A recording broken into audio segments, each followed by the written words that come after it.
And next, I think we're ready. Yes, we're all ready. This part will be really exciting too, because we've heard from an academic person who has also worked with museums and written a lot, to someone who's had an incredible career as a museum director. And now another very important piece of that triangle, if you will, are collectors. We're so pleased and excited to have you all here today. So next we have Stephen Allen Bennett and Dr. Elaine Schmidt. And our working artists, as I mentioned earlier, will be familiar with you as collectors of art by women, of women, and as well as the Bennett Prize, which I know you're going to talk a little bit more about, which is such a generous way and something AWA believes in, of trying to support women to have the chance to do more work. And obviously a financial grant to do that does that very well. So I will turn it over to you all. Thank you very much for being here. Thank you, Sandra. It's a pleasure to be here. As we were watching, the doc and I were remarking about how Amy and Bill's remarks are dovetailing so much with some of the things we have to say. We also have to compliment our joint taste. They mentioned Doris Lee, Peggy Bacon, and Elaine de Kooning. We're pleased to say we have all three of those women in the Bennett collection. Which, as you know, is a combination of paintings and an amalgam of paintings of women by women. The only paintings we collect are paintings authored by women, and the subjects are women. And I'm going to share my screen if I could, and I'm going to show you some of the works that are in the collection. And so, how is that? Do we have a shared screen yet? Can you see? I had to unmute myself, but yes, I can see it just fine. It looks great. You see the title slide? Great. So our topic today is collecting and celebrating American figurative women figurative realist painters. Our entire collection is composed of figurative realist, although it's broadly interpreted. The Americans comprise well over half of the several hundred paintings we own, and most of those painters are alive today. We will reference mostly Americans today. There may be one or two places where we venture off the page, but I don't think much. This is legalese. All this says is this is a Creative Commons license. It says you can repeat with attribution anything we say, but we may not own the reproduction rights to some of the works that are here. So if you're going to reproduce the works, you might want to proceed to obtain your own permissions. So in order to describe our collection, we've been collecting a little over 10 years, and we made the decision to collect figurative realism, and we wanted all of the works to be done by women painters and the subjects to be women or girls. And so it's of women by women. About 75% of the artists are living and about 25% are historic, and as Steve said, mostly but not entirely Americans.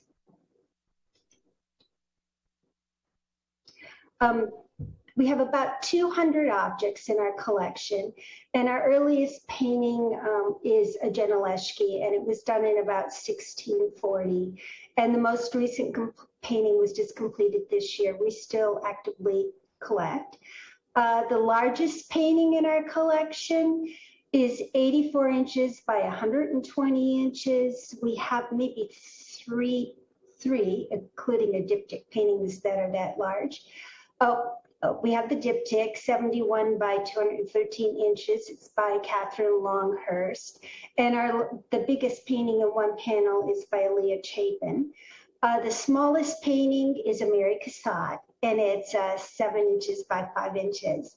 And they think it's a pochade of she was preparing to do a larger painting. Never happened, but we have the pochade. And as I said earlier, we have about 80 living artists, 25 deceased. And people usually ask, do you have multiple paintings by the same artist? And we do for some of the artists.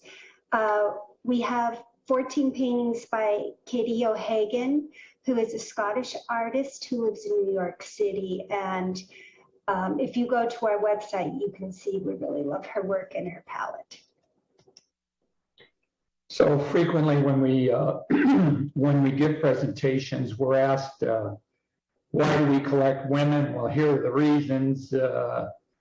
First of all, we like the work and we like the people. We like figurative realism, but it's fair to say that our interpretation of what that means is fairly broad. We decided to collect women in part because we wanted to support women painters and show what they're capable of. And the collection is really trying to index a little slice of art history in the sense that it's only women and it's only subjects, the only subjects are women. And then, of course, every collection is a reflection of the vision of the collectors. And so part of what we're doing is to show people what turns us on. So you see that certainly in the collection itself. Another important thing, and to be mentioned here, and all of the illustrations that you're seeing in these slides are paintings in the collection. So the slide here shows Sarah Miriam Peale. She was the niece of Charles Wilson Peale. This is a mother and daughter painting dated 1848, about the time that she moved to St. Louis. The painting, I think, demonstrates one of the things that we look for, though, when we're seeking to add work to our collection, and that is that you get a response, an emotional response or a visual response is engendered by the work. And the other thing from almost all the work that we collect is that there be a significant visual impact, call it OOMPH, that drives someone to look at the work and to continue to study it. And so we think this is an example of that. I think if we go back one, any one of the paintings that are shown on slide 6 are paintings that are in the collection, and they all, I think, reflect our commitment to having some oomph, emotional responses and oomph in the work. So our collection is a combination of both old and new. And for the first 5 or 6 years, we only collected contemporary paintings. And then at a certain point, it became obvious that if we were going to help the careers of the women who are still alive and in our collection, that if we added to the gravitas of our collection by adding historic women, that it would help the living artists. So as Steve's going to talk about later on, I mean, we're very aware that current work is based upon the foundation that are the historic artists. As Amy referred to earlier, you have to learn the classics before you can go off on your own. So the painting on the left is by Candace Bohannon, and she painted this gem, Hannah's Daughter, in 2015, and it's 8 inches square and is oil on copper, and she does quite a bit oil on copper. The second painting is one of my favorites. It's a painting done by Mary Cassatt, and it's her portrait of Mrs. Alfred Sisley. Now, actually, she wasn't Mrs. Sisley at the time. He didn't choose to marry her until she was dying 25 years later, but they called it the portrait of Madame Sisley. The third one is, the painting on the right is by Agnes Martin. She's well known for her grid paintings. And she did this of her lover, Daphne Vaughn, while she was a student at the University of New Mexico in Albuquerque.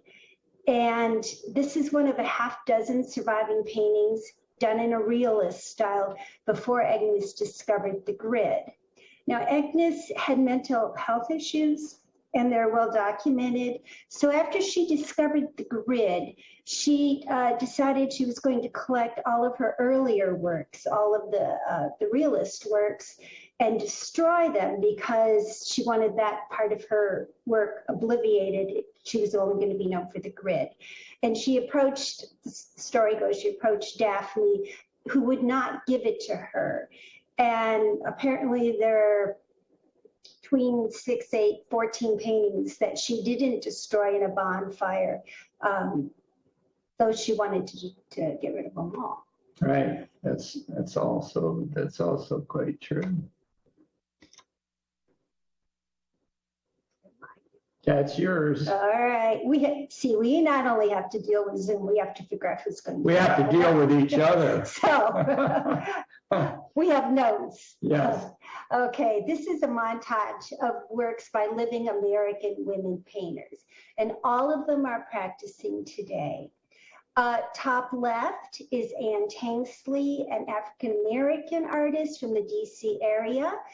She is 88 years old, lucid, wonderful painter, and still working today.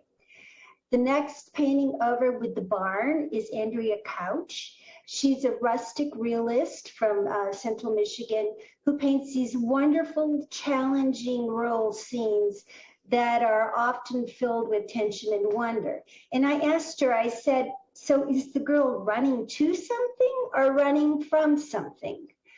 And she said, I'm going to leave that up to you.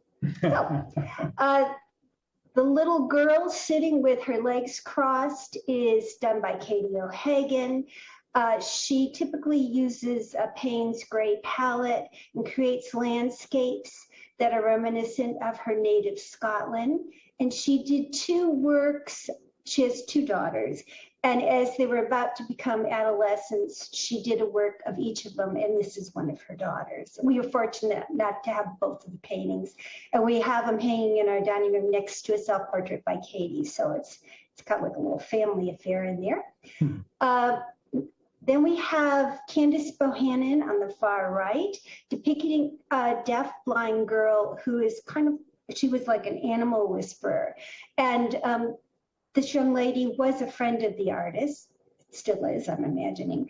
And the painting won the National Portrait Society's Best Portrait Award 7 years ago. Then we have, if you go kind of clockwise, Suzanne Anon, an artist from Baltimore, and she did the circus scene a couple years ago. And then back on the very left, the classic piece is done by a New York artist, Patricia Watwood. She's more of a traditional figure painter, and she did the picture of Pandora with a dystopic New York City in the background and the Beatrice of the computer age. You probably can't see it from that slide, but she's got all the rubbish laying around. Pandora. So we have paintings that are famous and some that aren't famous but will be. This is another example of some of the paintings in the collection. Starting on the left, that's Elaine de Kooning.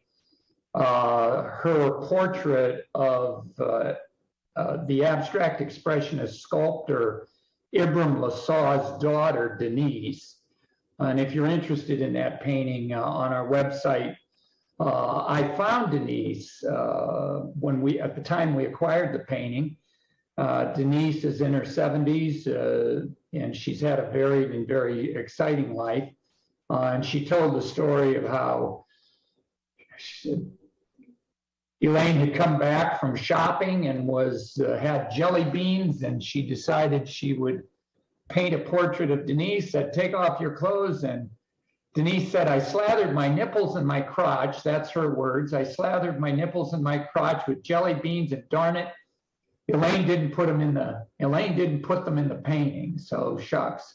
The painting in the center is by Harmonia Rosales. She's living and working today. I think she's in California, Los Angeles area. It's the Annunciation, as you can see, and Harmonia is well known for doing religious scenes that have African American protagonists in them. The painting on the far right above is, I think it's a self-portrait by Alicia Brown, who at the time was an NYAA student. The painting in the lower right is by Sylvia Sleigh, S-L-E-I-G-H. Sylvia was one of the few true figurative realists working in the 50s and 60s. At one point she said,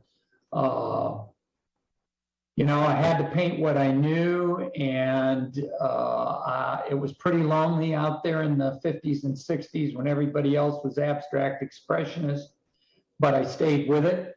The sitter is Elaine Dufour, who is still alive today, and I've had a lovely conversation with her as well. I think you should mention about the title.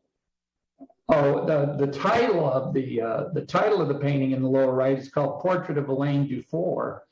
And Elaine says, well, wait, I was a student at Pratt, and shucks, the model didn't show up, and I got drafted to take off my clothes, and I wasn't sitting for a painting. I expected it to be a figure study with no name on it.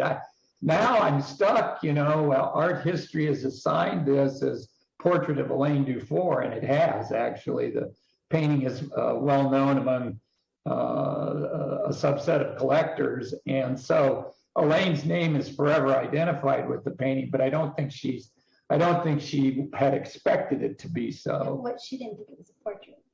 Yeah, she did. She did not think it was a portrait, or didn't expect it to be a portrait. The diptych on copper is by Erin Anderson, a Pennsylvania artist working today. She paints these wonderful classical figure painting on a black ground, and then she uses a Dremel moto tool to incise the copper to create these really extraordinary designs. And as you can see, it's a very striking work. The painting on the far left, of course, is Gertrude Abercrombie. Gertrude was a Chicago painter, kind of a surrealist painter who worked in the 50s and 60s in Chicago. She's also known, the African-American people, artists, musicians at the time nicknamed her the Queen of Bop, and she was very well known among that group of 1950s jazz artists.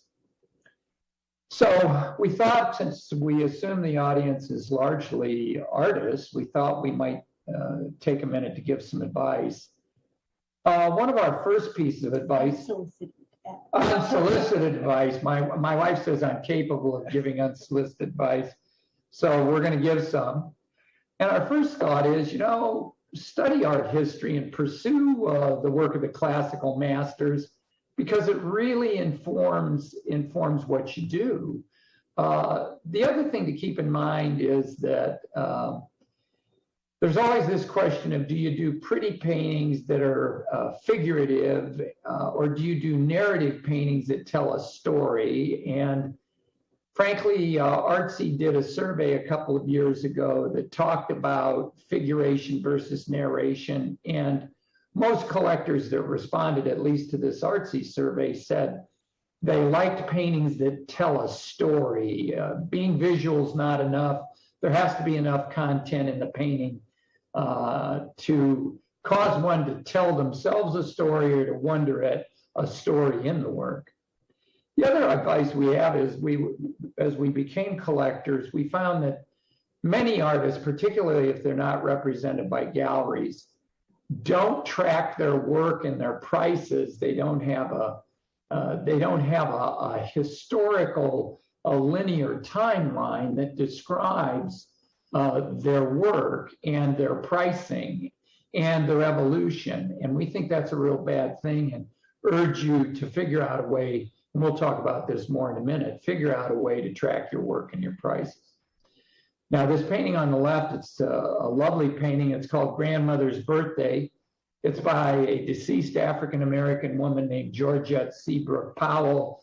The photograph doesn't really do it justice. It has this marvelous impasto on it.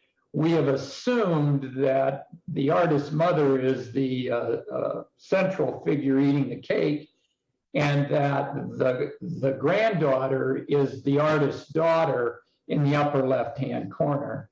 That's speculation, but closely tracks at least the narrative we've invented for the painting. So in terms of studying the art history and pursuing the classical masters, you can't know where you're going until you know where you've been. And so we think Artemisia, this is a painting in our collection. Her self-portrait is Cleo. There's a lot of argument. There are a half dozen art historians who've written about this painting. And the dates go from 1625 to 1645 or thereabouts. And there's a lot of argument about it, but it's clearly an allegory, self-portrait as the goddess of history. And I think Artemisia is a great place to start. You know, she and I think Bill mentioned Lavinia Fontana. She and Lavinia Fontana are kind of the great grandmothers of women painters who were women painters in their own right and who had recognition in their own names during their lifetimes.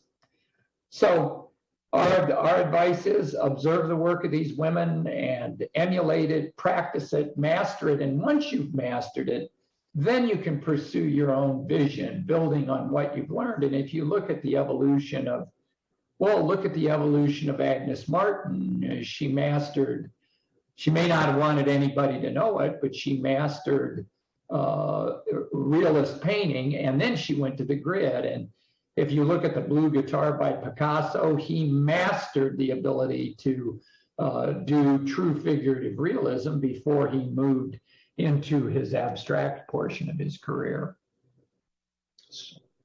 So as Steve mentioned earlier, one of the great debates when we have the Bennett Prize jury is the question of pure figuration versus narrative. Does it have to have a story behind it? And then, although every juror answers the question differently, as collectors, we tend to favor paintings that say something. A well-executed drawing is the starting place for us, but not the finishing line. And we want some oath for a hook or something.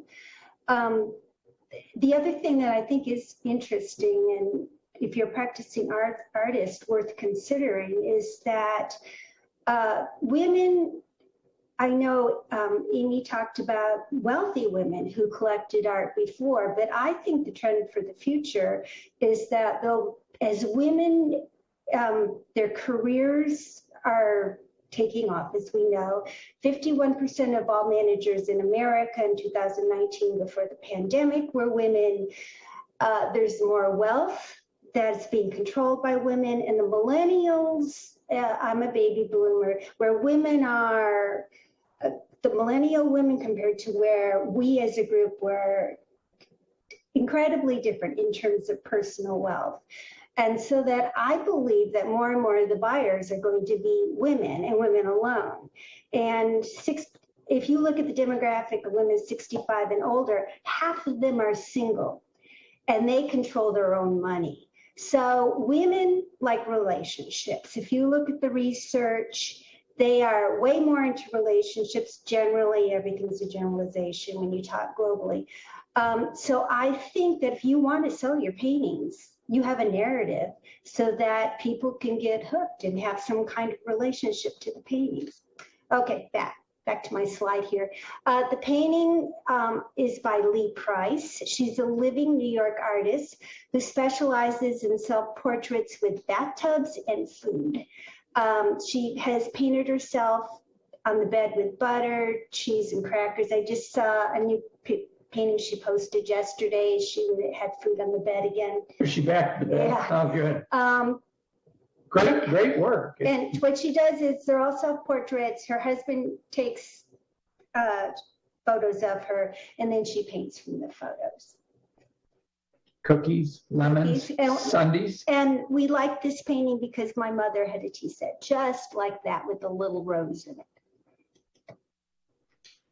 So in terms of practical advice for artists, tracking your work and your prices is essential. And although you can do it kind of with a pen and a pencil, I think Excel as a tool is really important and something that every artist should learn how to use.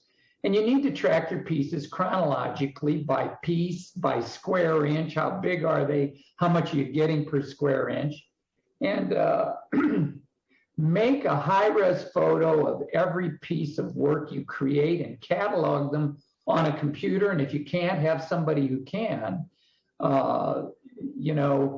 The other part about it is know where your pieces are.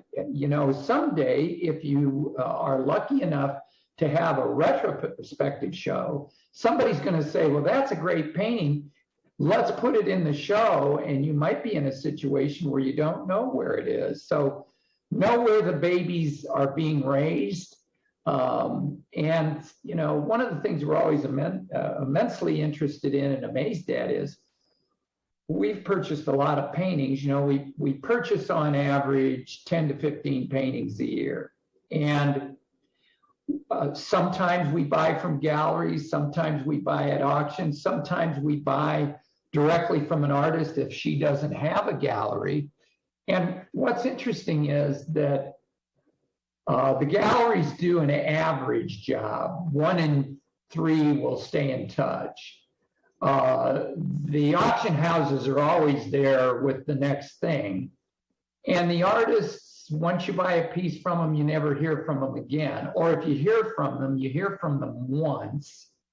And you say, that piece isn't quite for us. And they're so wounded by the rejection, you never hear from them again. And so our suggestion is stay in touch with your collectors. Now, the painting on the left is by Carrie Pierce. It's called Horse Feathers.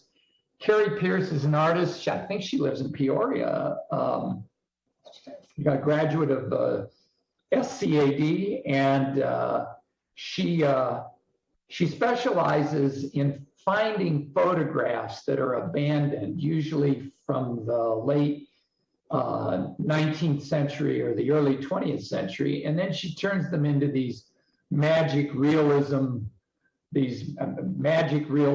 things. And so this was derived from a photograph around the turn of the century in which the sitter is actually in a photo studio next to a little horse on wheels holding this whip made out of a deer's hoof, which was apparently very popular at the time. And so this is her creative and expressive recreation of it. And sorry you don't get to see the actual work because it's really quite striking.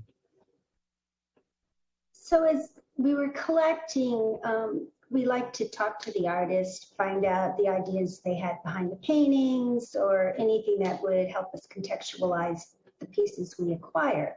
And as we did so, it became very clear that men and women, they all have challenges. However, there seemed to be a lot of women raising children alone. It was very difficult for women to be full-time artists.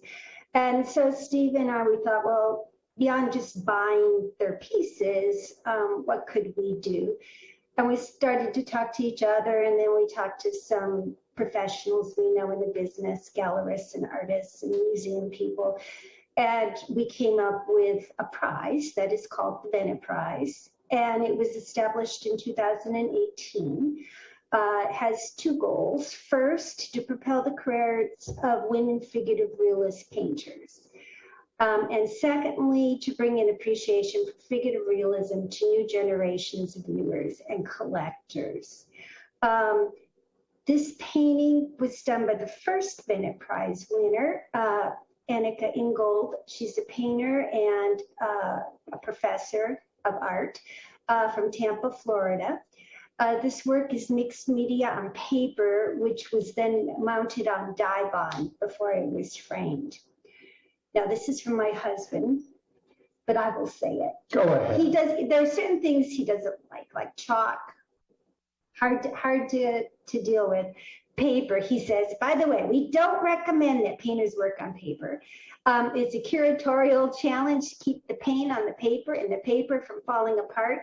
And most collectors don't like to collect paper for paintings. And it's true, if you're going to paint on paper, they're harder to sell.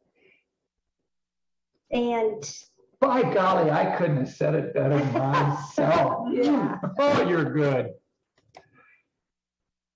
All right. You're still talking about the Bennett Prize, aren't you? Okay, so here's some details. It's awarded every 2 years. We're just starting the third cycle. Any woman painter who lives in the United States and has not sold a painting for $25,000 or more is eligible. Competition is judged by a jury of 4, and it's a different jury every time. So if you don't get chosen one time, a different jury might be looking for just what you do, so don't be discouraged. 2 practicing women artists and a museum or gallery professional, and then Steve on the jury. And this painting on the left was done by the second winner of the Bennett Prize, Ayanna Ross of McDonough, Georgia. It's oil on canvas. She often works from photographs, and she had a history in textiles, and you can see that in her background. At the time when she won the prize, she was a full-time high school art teacher and painting on the side. The prize was awarded last May, and this year she is painting full-time with her own studio in Atlanta. So we are absolutely thrilled that the money has enabled her to do that, live into her dreams. We might mention that the practicing women artists who are the jurors this time around are Zoe Frank from who's now in Colorado, a wonderful, wonderful painter, and the well-known fantasy artist Julie Bell, who is a very well-known kind of magical realist. And so we're very excited for the vision of these 2 women to flavor the jury this time. Our museum professional is Joseph Rosa, who is the director of the Fry Museum in Seattle. So we're very excited. So as far as the prize itself, the winner gets $50,000 over a 2-year period. And at the end, we'll have a traveling exhibition of her work, separate but traveling with the show of the next succeeding iterations finalists. So at the end of the 2 years, we pick 10 more finalists, and the preceding winner has a 1-woman show that travels alongside the exhibition of the finalists' work. The winner, gets $50,000, as I said. And this year, for the first time, we will have 1 runner-up, a first runner-up, if you will, who will receive a cash prize of $10,000. In addition, we give an all-expense-paid trip to the 10 finalists with a guest to attend the show to see the exhibition of their work in Muskegon, Michigan, where our host museum does the opening. Usually opens in May in Muskegon and runs through the summer, and then the show travels. Currently, as you know, it's in Clarksville, Tennessee at the Customs House, running concurrently with the AWA exhibition, which is a wonderful show.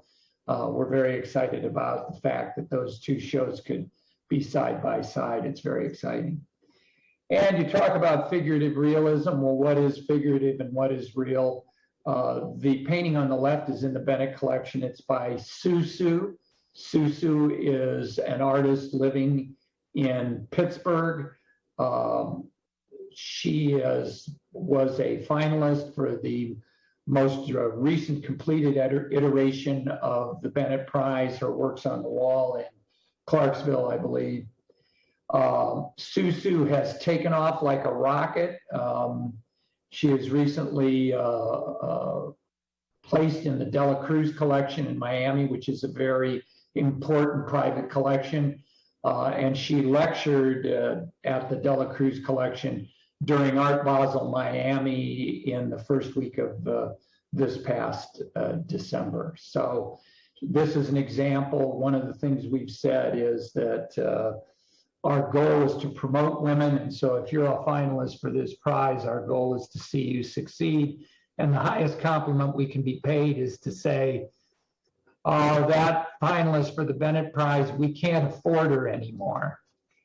And you might mention that for all 10 finalists for that 2-year period, we pay for a lot of PR, both social media and print, because our goal is really to try to propel as many careers as we can. So that's what we do for all 10 finalists. Good. You want to cover this? No, you go right ahead. This is yours. All right. Call for entries for the the 2023 iteration of the Bennett Prize opens on April 18th. It'll close on October 7th. Submissions must include at least three recent works, a detailed shot from the work, and a bio. And if you want all of the details are available at thebennettprize.org. So there's those dates, thebennettprize.org. And if you're interested in the Bennett collection, www.thebennettartcollection.com. So thank you, Sandra. Thank you. We did have, I want to ask you a couple questions quickly, but we did have a few come through on chat. So there was a question again about your parameters, if you've ever thought about, as you've been collecting, going beyond figurative, and if you've ever thought about adding sculpture. So I think our artists would love to hear your thinking. Well, actually, we have thought about going beyond figurative, only because we like all kinds of art. We like glass. We do like sculpture. And actually, we like a lot of work done by men. And we just decided that for us to have a well-defined collection that has one or two strong messages was our goal. And so, yes, we've thought about it, but conceptually, it didn't fit with what our ultimate mission is what I would say. Well, it makes collecting a lot easier if you have gardens too. I mean, you know, I can flip through a catalog and I can admire a lot of work that doesn't fit, but if you have collecting parameters and you enforce them, it makes it very easier to create an aggregation. So we've been very tempted by a lot of work by abstractionists and sculptors and so forth. As far as sculpture is concerned, we have absolutely no hang-ups about it. It's just that, to use an ugly phrase, you have to pick the hill you're going to die on. And so the hill we've chosen to die on is two-dimensional painting. And we have one sculpture, and it is done by a woman. Yes, we have one piece.